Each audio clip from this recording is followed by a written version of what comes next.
خۆشەویستانی کورسات نیو سڵاوتان لەبێ لەگەڵ هاوکارانم بەیەکەوە پانۆڕامای ئەم شەوتان پێشکەش دەکەین. سەرۆکی یەکێتی نیشتیمانی کوردستان لە هەولێر ئەمڕۆ پەیامی هەبوو.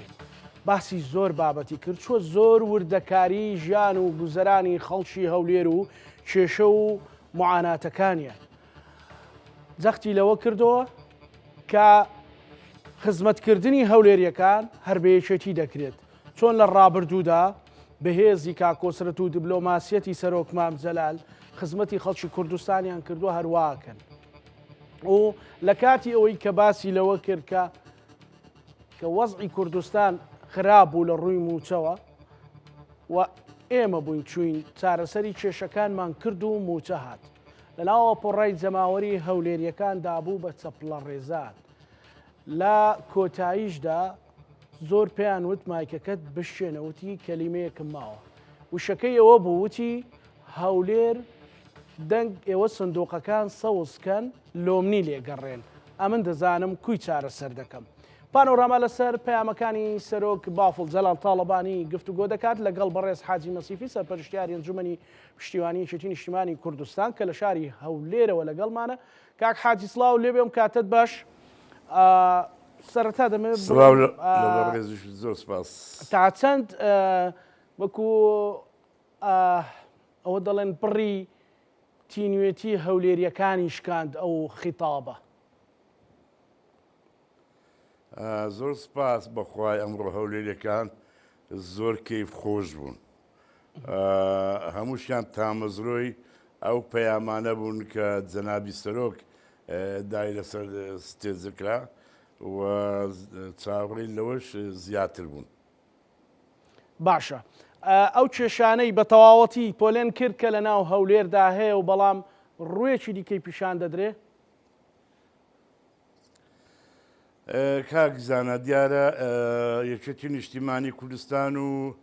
هەولێر و هەولێریەکان دوانەکی لێکدانەبراون، چونکە خەڵکی هەولێر ئێمە کاتێکۆ بەس لە سنووری ئەو هەولێرە پێستیپی پێشمەرگاتیمان هەبوو. ئێمە ئەو کات قارەمان بووین، ئازا بووین لەسەر داخوازیەکانی خەڵکی هەولێر و هەولێرەکان. خوێنێکی زۆریشمان بۆ ڕشتن، ئازیەتێکی زۆریشمان لە پێناو بینین، بەڵام هەولێریەکان و خەڵکی هەولێریش زۆر بە وەفا بوون بەرامبەر یەکێتی نیشتیمانی کوردستان. شاید بەوێ ڕۆژێ کە لە ناو هەولێر لە گەورەترین دەسەڵاتی هەولێردرا لە پارێزگای هەولێردرا خەڵکی هەولێر مەفرەزەکەی حەواندەوە، کەواتە ئێمە لێک دانەبراوین. ئێمە قەت ناتوانین هەولێر و هەولێریەکان جێبێلین، قەت جێشمان نەهێشتوون. پەیامەکەی سەرۆکیش ئەمڕۆ وای گوتی ئێمە لە پشتانین،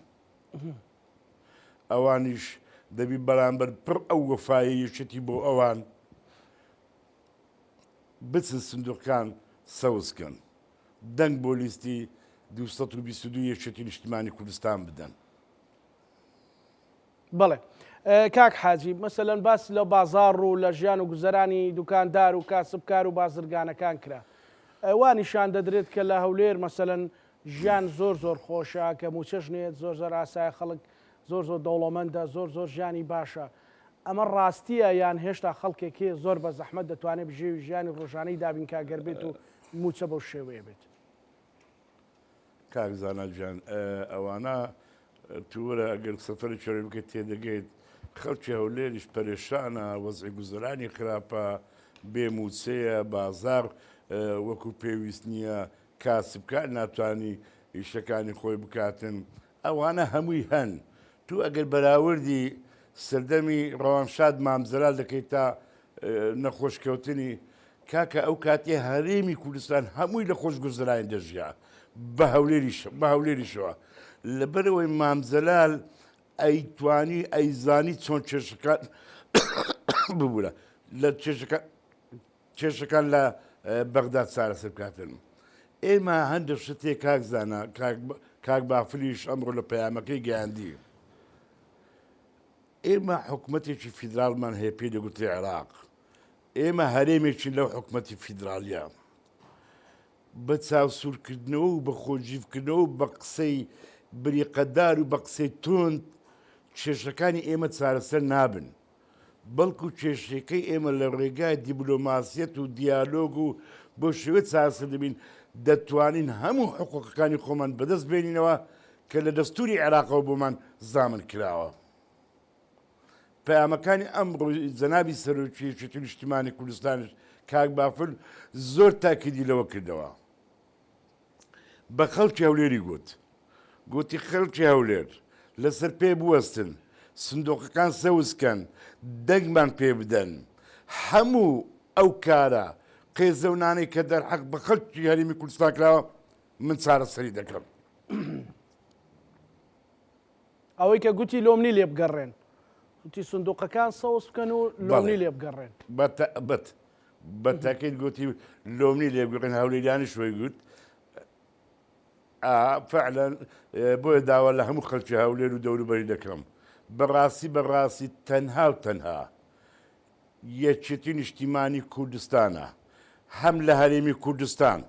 ئەتوانی ڕێڕەوی حکومڕانی ڕێک بخاتن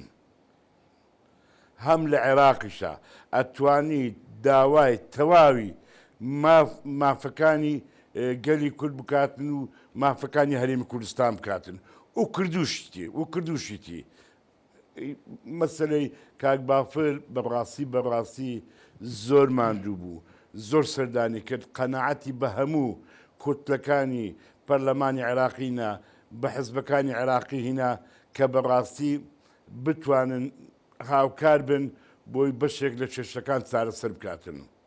بەڵام ئەگەر خەڵکی کوردستان بەگشتی و هەرێمی پارێزگاری هەولێریش بە تایبەتی ئەو متمانە گەورەیەمان پێ بدەن ئێمە ئیشی زۆر لەوە زیاتر و گەورەتریان بۆ دەکەین. کاک حاجی ئەوە زۆر جار دەوترێت لە ماوەی ڕابردوودا یەکێتی زۆر بەهێز بووە لە هەولێرە ئێستا جەماوەری هەندێک کەم بووە هەندێک خەڵک لێی نیگەران بووە زۆر جار خیتابەکانی وەک پێویست جێبەجێ نەکراوە ئەمەی ئەمڕۆی سەرۆک بافڵ پێت وایە تەنها بانگەشەیەکی هەڵبژاردنە یان لە داهاتوودا کردداری بە دوجادێ و ینی شتی لێبیندراوە نا پێش هەڵبژاردیشکا گەزانە بە کردار سەلمانمان لە پەیامەکانی پەرلەمانی کوردستان گوتمان هەتا ڕێڕەوی حکمڕانی ڕاست نەکرێتەوە ئێمە بەشدار نابین لەو حکومەتە هەتاکو نەزانین کە حکومەتی هاوڵاتیە حکومەتی تەواوی کۆمەڵانی خەڵکی کوردستانە بەشدار نابین لەو حکومەتە وە پەنجەش لەناو مەرەکەبانانین و تەوقیعیش بۆ کەس ناکەین ببێ بە مەسئول هەتاکو ئیتمیئنان نەبین دڵنیا نەبین کە ئەو حکومەتە فەرقی کەسێکی زاخۆ لەگە کەسێکی خانەقین ناکاتن و یاخود لە شارێک فەرقی نێوان جەلەولا و دهۆک ناکاتن. ئێمە پێشترش ئەو پەیامەندە ئەو پەیامەشمان بۆ خەڵکی کوردستان بەگشتی و بۆ پارێزگاری هەولێریش بە تایبەتی گەیاند و مسیریشی لەسەوەێ و سەرۆکی یەکێتی ئەمڕۆ ئەوەیشی دووپاتی کردەوە بەڕاستی ناکرێتن چیتر ئێمە چاوەڕێی ئەوە بین لە 2005ەوە تا ئێستا 19 ساڵە خەڵکی یەکێتی لەو هەولێرە تاعین ناکرێ جوتیارێکی یەکێتی لە گوندەکەی خۆی نالن بیری لۆ لێ بدەن نالن خانووی لۆ خۆلسە ئەرزی خۆی بکاتن کۆمپانیا زەبەلاحەکان ئەگەر پشتگیری ڕێکخرا و ناوچەی پێ نەبیتن نالن بچی کار بکاتن ئەوە کۆمەڵێک ئێش و ئازار و ژانە بە ئێمەمانانی یەکێتی گەیشتووە بۆیە ئێمە بەڕاستی ئەمانەوەیە حکومەتی داهاتووی دروستکراوی داهاتوە حکومەتی هاوڵاتی بی هەڵی کار بۆ هەموو خەڵکێک بڕەخسێنیتر. باشە کاک حاجی یەکێکی تر لە پەیامەکە ئەمە بەست لەوەیە کە دانامەزرێ یەکێتی لە بەرەوەی دەسەڵاتی نەبووە یعنی بۆ خەڵک ئەی نابێ حکومەت بۆ هەموو خەڵک وەکو یەک بێ ئێستاوانە ئێستا حکومەتی هەرێمی کوردستان نیە زاکاگە زانە خۆی لەسەر ئەساسە بوو کە حکومەتی هەموو ئەمە دەرێ کۆمپانیاکان بەبێ پژگیری ناوچە و ڕێکخراوەکان دانامەزدا من دایان بەڵگە و ئەوم پێ با ناوی هیچ شوێنشی مختص نینم ئەوە هەیە هەموو خەڵکی هەولێرش ئەو زانی یعنی خەڵکێکی ناتوانانی مەکتەب عقار دابنێتن خەڵکێکی ناتوانانی شەریکەیەک بکاتەوە یعنی تووشی زەختێکی ئەوەندە زۆر بووینە هەموو سیاسەتێکی قێزەونی برادرانە دەرحەق بە ئێمە بۆی خەڵکی یەکێتی لە یەکێتی زویرکەن بەڵام خەڵکی یەکێتی ئەمڕۆ سەلماندیان هاتنە مەیدان هەمووشیان پشتگیری و پشتیوانی خۆیان بۆ جەنابی سەرۆک دووپات کردەوە کە ئێمە لە پشتین و سندوقەکانیش سەوز دەکەین و بە ڕێزیشت هەوڵ بدا ئەو ڕێڕەوی حکومڕانی ڕاست بکەیتەوە. باشە بابەتێکی تری باس کرد کاک حاجی مەسیفی بە تایبەتی مەسەلەی ئەوەی کە لە هەولێر باز لەوە دەکرێت کە بینای بەرز زۆر هەیە و جادەی پان زۆر هەیە و هەمیشەش ئەوە بە بەرامبەر سلێمانی و بەرامبەر شارەکانی دیکەی هەرێمی کوردستان بەکاردێنن بەڵام سەرۆک بافڵ باسی کرد کە لە بەرامبەردا زمان بڕین هەیە ئازادی ینی دەخینچێندرێ هەر بەڕاستی ئەمە بە بەڵگە هەیە ئێستا لە ناو هەولێرە هێشتا خەڵک ناتوانێت ئەگەر هەوێت بە ئازادی خۆی ڕخنەیەک بگرێ وەکو خۆی وتێنی بە دزێک بڵێت کاکزانە هەردوو نەڕوین دوێنێک وێنێ پێ لە کۆشەیدێکیاندا لە بەرامبەر چاخانی مەچکۆ لە بازاڕەکەی ئەوێت یعنی من سەیرم پێدێتن تو بایەکشت بۆ برای خۆم باسکەم بەڕێز جەنابی کاک مەسعود لە یەکەم کۆبوونەوەی خۆی لە بەرامبەر ناساندی کاندیدەکانی خۆی لە هەولێر یەک لە داواکاریەکانی ئەوە بوو کە بەڕاستی پرۆژەی هەڵبژاردن بە هێمنانە بەڕێوە بچیتن تەشکیلات نەکرێتن هجوم نەکرێتن قسەی خراپ نەکرێتن بەڵام برادرانی خوارەوەی ئەو تەمامەن عەکسی وتە و پێشنیارەکانی کاک مەسعود قسە ئیش دەکەن ئیش دەکەن یعنی کوڕێکی گەنج لە جادە ئەڕوا ئەڵێ لیستی 222 ئەرێ بژی یەکێتی نیشتیمانی کوردستان بۆ لی بدرێ کاکە لەسەر چی لی بدرێ ئەوانش وەکو ئێمە هاوار دەکەن لە بازاڕەکان تو وەرە کاکزانە بەراورد بکە بەراورد لە نێوان سنووری ئێمە لەگەر ئەو سنوورە لە ڕسم دڕاندن و سەرلێکردنەوە شێوانی وێنەی کاندیدەکان واللهی ئەگە برادرانی پارتی بێویژدایی نەکەن لە سلێمانی و لە هەڵەبجە و لە ڕانی و شادی ئەوم بۆ دەدەن کە فەرقێکی زۆر هەیە ئێخۆ مەسەلە ئەوە تەمامەن هەموو ئەو پێشنیار و ئەو قسانەی بوو کە بەڕێز کاک مەسعود کردی باشە کاک بەڵام حافزی هەولێر دەڵێ ئەمە شتێکی عەفەوی بووە لە پڕ بووە ینی دوو گروپ بوونە خوێنگەرم بوونە بە شەڕاتونە شتێک نییە ینی باش ئەگەر تو پێت وایە عەفەویونە خەڵکەکان لە کامێرە دەرچوونە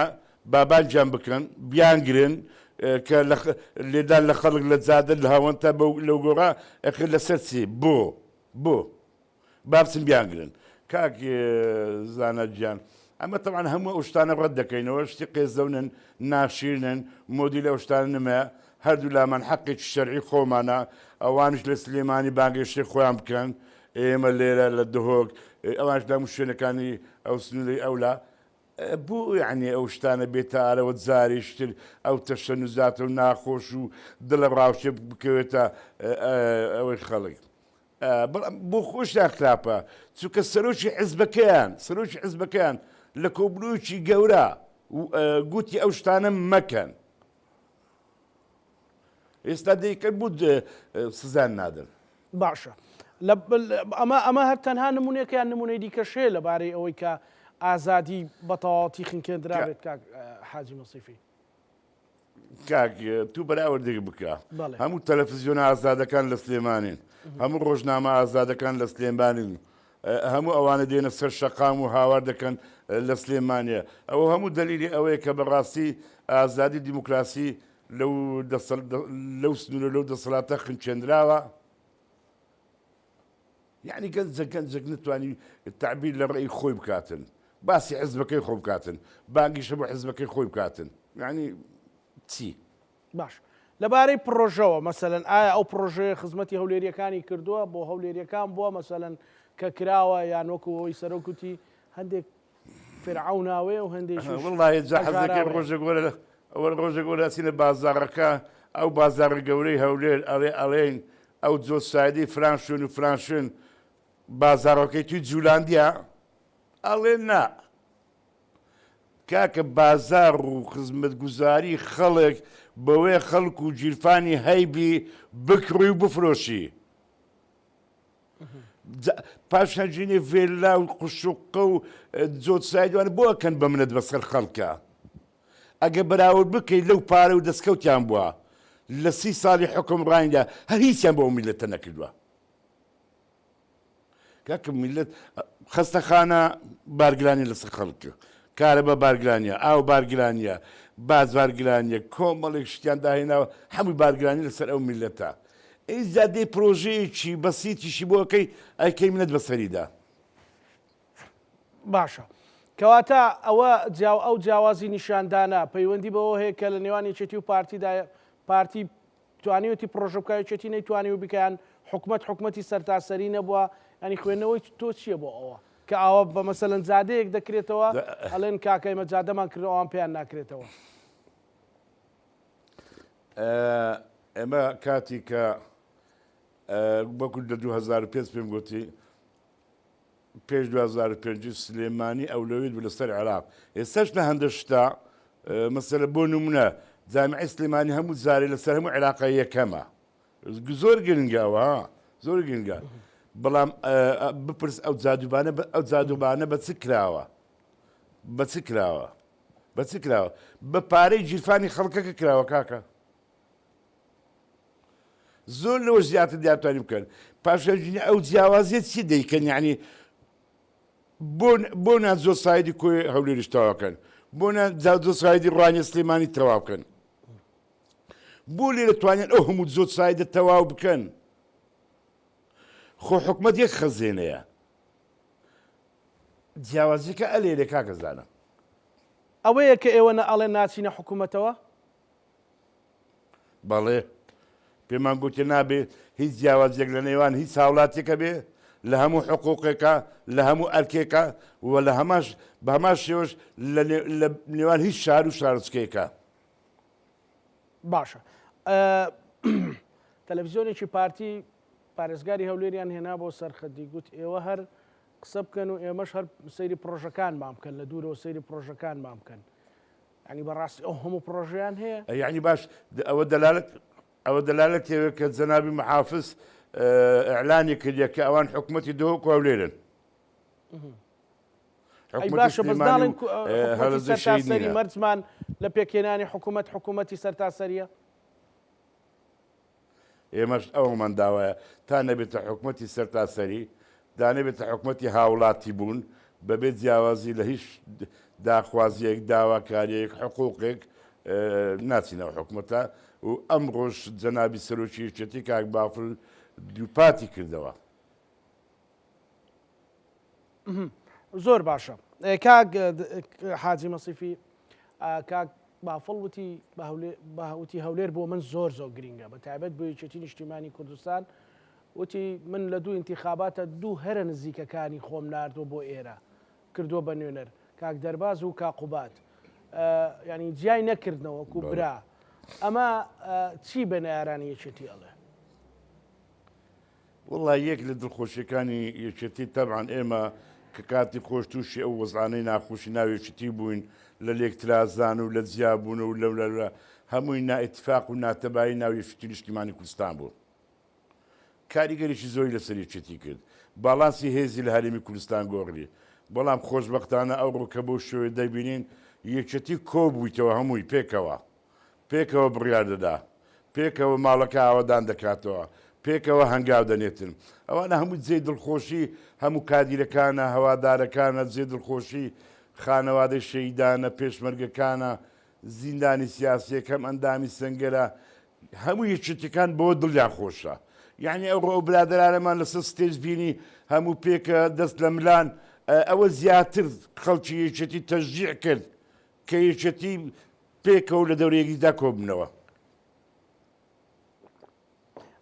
ئەو تارینەوە تو یەکە کا کۆسرەت بە خێراتنی سەرۆک مام جەلال دەکات ئەمڕۆ تقریبا نەو شکڵە دووبارە بۆ کاک شاڵاو بۆ شێوە پێشوازی و بە خێراتنی کاک بافڵی کرد بەڵێ هەروان پێش لە هەردووچیان لەوێ بووی تەبعان ئەوەی ئەمڕۆ لەوێ بووی لەنەوە تویچیش لەوێ بووی کاک حاجی ئەویش لێ بووم بەڵێ ئەویش لێ چ احساسێکت هەبوو چ هەستێکت هەبوو ئەو کات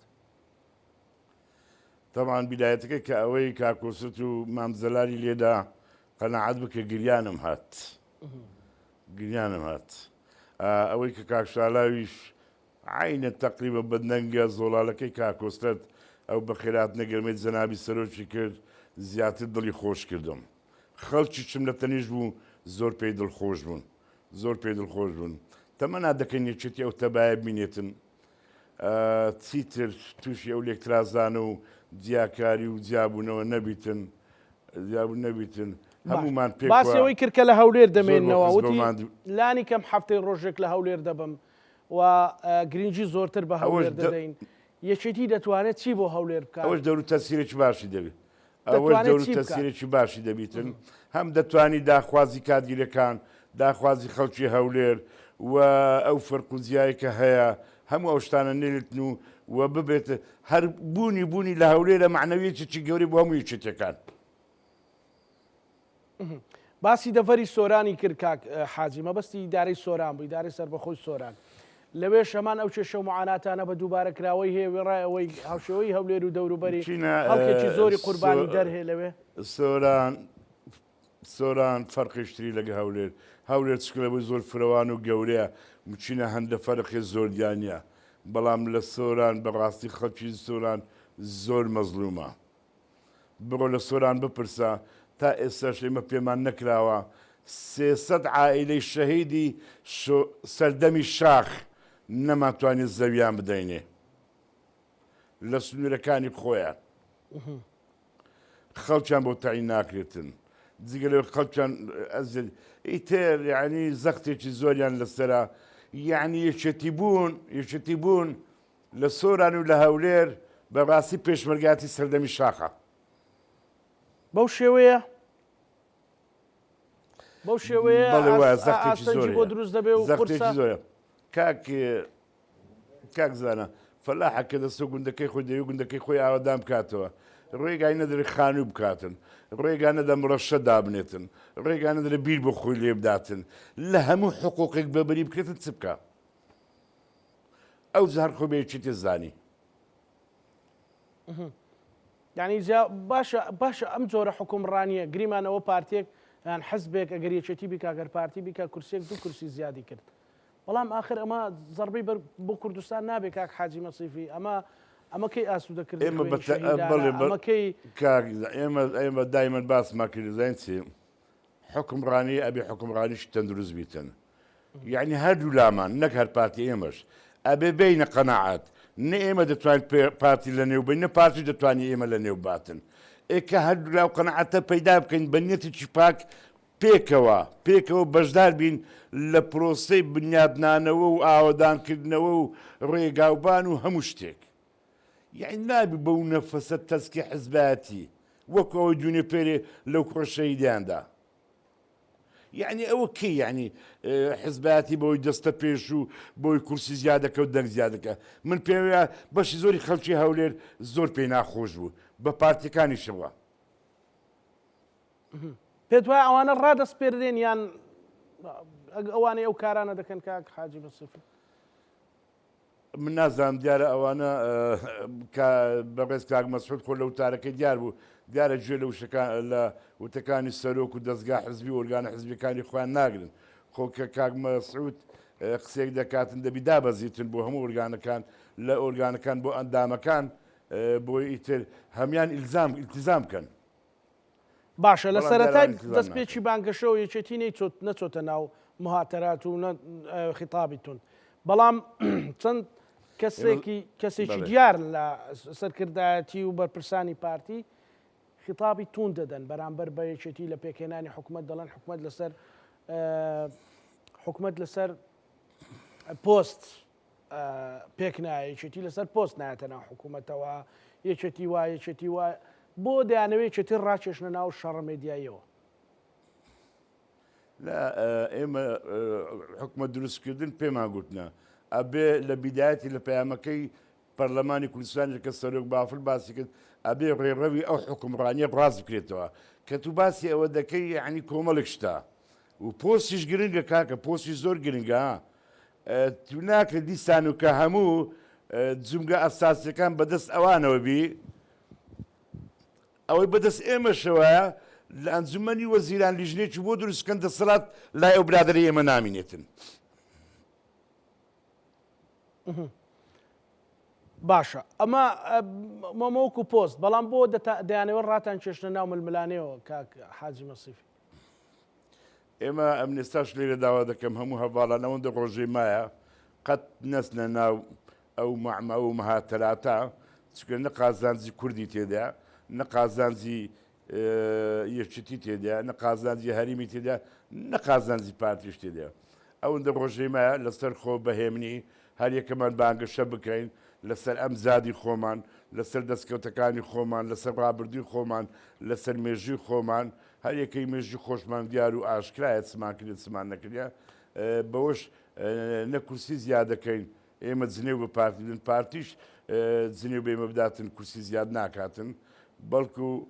با جەوێکی هێور دروستکەین خەڵک تێبگاتن هەموو خەڵک تێبگەین کە بەڕاستی خەڵک زۆر برسی و ماندووە زۆر بێزار و بێتاقەتە با ئیتمینانە چی بدەینێ دڵنیایی چی بدەینێ کە بەڕاستی ئەتوانین لە بەغدا کاریش باشیان بۆ بکەین. باشە باسی ئەمجاد و دەستکەوتت کرد یەکێتی نیشتیمانی کوردستان لەو ماوەیە لەبارەی موچە لەبارەی مەسەلەی کەرکووک لەبارەی بابەتەکانی کە توانیوەتی دەستکەوتی هەبێت لە بەغداوە. ئێمە لە پێش هەڵبژاردننی مەجالسی محافەزە پێشتریش کە لە سەردەمی ڕاکان زبووری بوو ئێمە زۆر داوامان کە برادەرانی پارتی بێنە ئەنجومەن کۆبنەوەیەک بکەین بۆی محافزێکی کورد هەڵبژێرین ئێستیکاریان کرد نەهاتن بەڵام سەلماندمان بە هەڵبژاردن سەلمانمان کەرکووکمان جێڕایەوە لە دەست ئەوانێک کە زوڵمیان لە کەرکووک دەکرد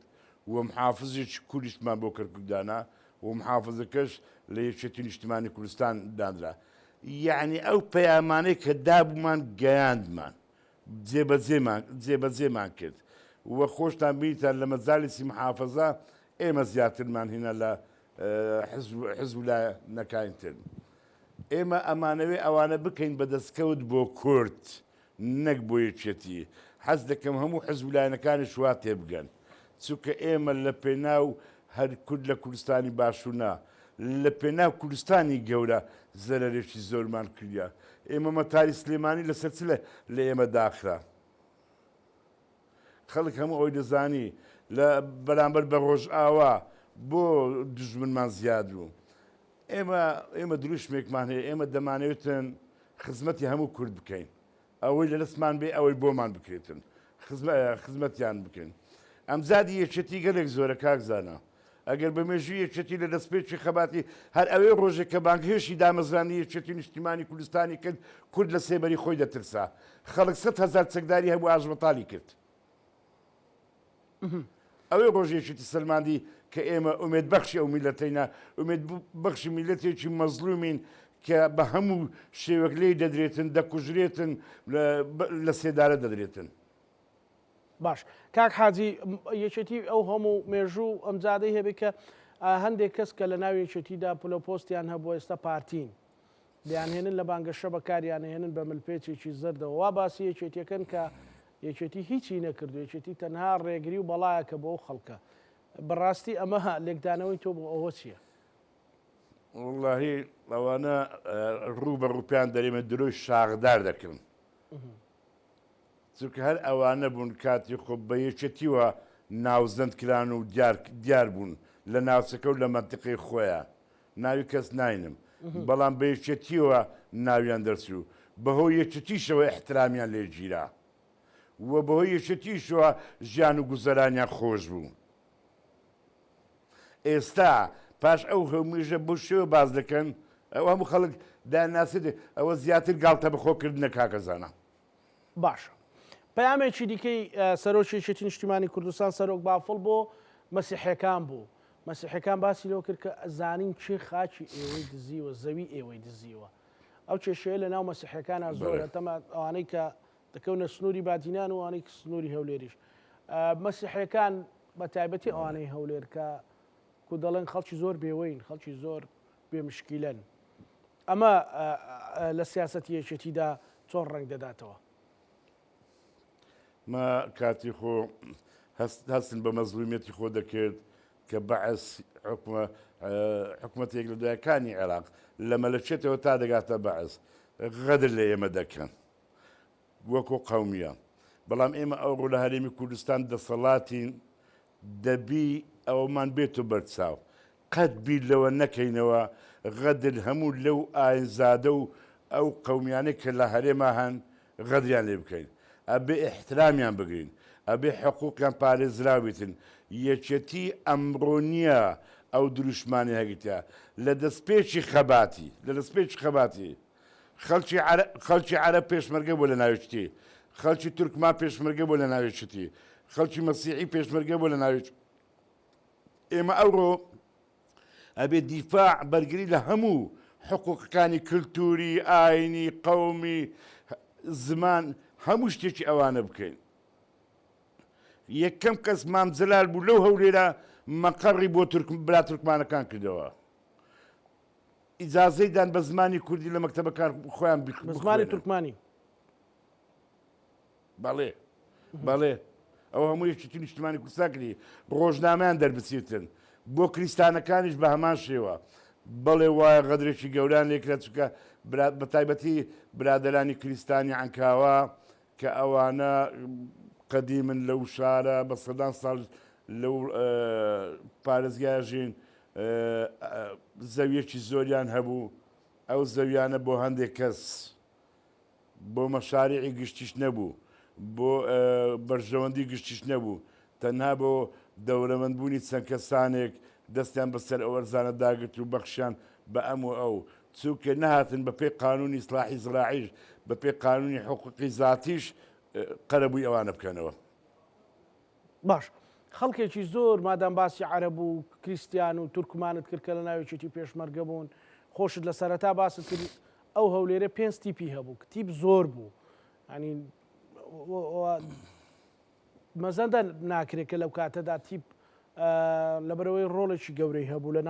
لە خەباتی تیپێک لە 200 کە زیاتر بوو بەڵێ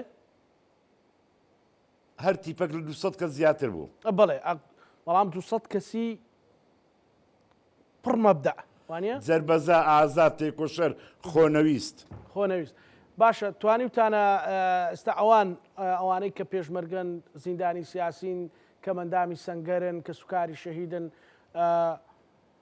جۆش و خرۆش دروستکەن و ئێستا دیسان پاڵپشتی یەکێتیەکەیانەکەن لە هەولێر بە تاکید بە دەکید ئەوانە ئێمە ناومە لێ ناون ئەم جادەکانی یەکێتی چونکە ئەوانە مێژووی یەکێتیان نووسیەوە ئەوانن یەکێتی نیشتیمانی کوردستانیان لەسەر پێڕاگرت ئەوانە بوون ئەوێ ڕۆژێ بەگشت دژمنەکانی کوردداچوونەوە بەگشت نەیارەکانیش یەکێتیش داچوونەوە ئێستاش هەر ئەو دڵسۆزەن ئەوەی ڕۆژێ بەچەک لە شاخ دیفاعیان لە کورد و لە یەکێتی کرد ئەمڕۆ بە قەڵەم لە سەر سندوقی دەنگدان دیفاع لە یەکێتی نیشتیمانی کوردستان دەکەن چونکە دیفاعکردن لە یەکێتی نیشتیمانی کوردستان بوونی هێزی یەکێتیە دیفاعکردنە لە خۆیان باشە کاک حاجی دوا پەیامی تۆ لەو بەرنمەیە پەیامت بۆ خەڵکی تێکۆشەری یەکێتی لە هەولێر و دەوروبەری بۆ گەنجان و لاوان چۆن وا بکەن کە لە دوای پەیامەکەی سەرۆک سندۆقەکان لە 11 سەوز کرد پەیامم بۆ خانەوادەی شەهیدان پێشمەرگە دێرینەکان کەم ئەندامی سەنگەر زیندانیانی سیاسی ڕێخستنە دێرینەکان هەوادارانی یەکێتی گەنجان لاوان ژنان مامۆستایان کرێکاران جووتیاران دەنگدانت بە یەکێتی نیشتیمانی کوردستان سەوزکردنی سندوقەکان بەدەستهێنانی هەموو مافەکانی خۆتانە زۆر سپاس بۆ بەڕێز حاجی مەسیفی سەرپەرشتیاری ئەنجومەی پشتیوانی یەکێتی نیشتیمانی کوردستان کە لە شاری هەولێرەوە لەگەڵ مامووی دووبارە سوپاس بۆ بەڕێز کاک حاجی وەسیفی ئێمەش لەگەڵ هاوکارانم بێکە و پانۆڕەمامان پێشکەشکردن هەموو لایەکتان ئەمانەتی خوا گەورە بنخواتان لەگەڵ